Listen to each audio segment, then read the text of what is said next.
МВФ прогнозирует инфляцию до 10 миллионов процентов. Не знаю, что сказать, не нахожу слов. После попытки госпереворота. Революция, цветная революция. Катастрофа только предстоит оценить. Я не могу поверить. Беспорядки устроили выходцы из Африки. Погибли 16 человек. В стране образовался вакуум власти. Хулиганы шли мусорные баки, громили городское имущество. Пока демократия не будет восстановлена. Главные новости сейчас приходят из французской столицы. The modern world economic system can lead humanity to shocks of unprecedented scale, next to which any economic crisis may seem like child's play. There are very good reasons for this. The mechanisms for the growth of the world economy is first of all the expansion of markets and the increase in consumption. But is there any space for expansion today? Of course not. Today, the market has become global. The whole territory of the world has been mastered. It can be noted that no matter what country you come to, you meet the same brands, products, and chain stores everywhere. This is one of the signs of the expansion of the world markets. The fact that there is simply nowhere to expand further was one of the reasons for the global crisis of 2008. Increased consumption. Consumption is stimulated by lendings.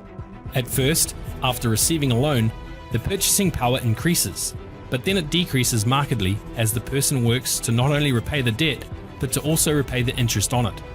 This problem is solved, if it is possible to say so, by various programs of refinancing, new offers from banks and advertising from banking products.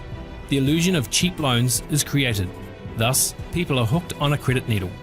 For example, in Switzerland, the average debt for each resident on loans to banks is about $145,000. In the USA, it is $55,000.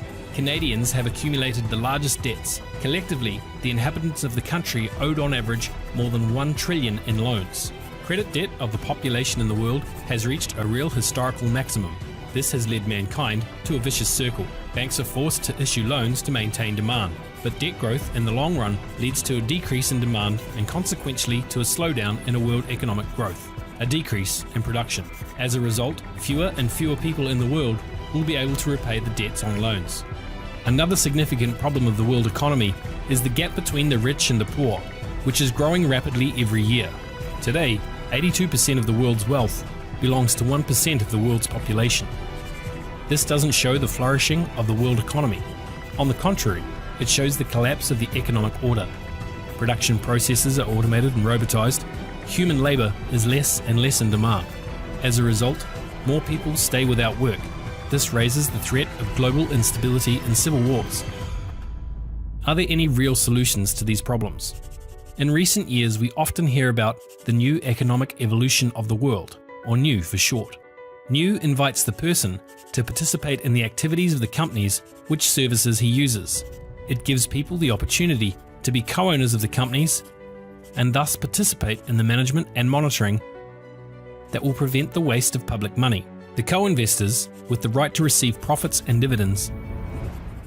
The consumers with the opportunity to increase their income by consuming the product.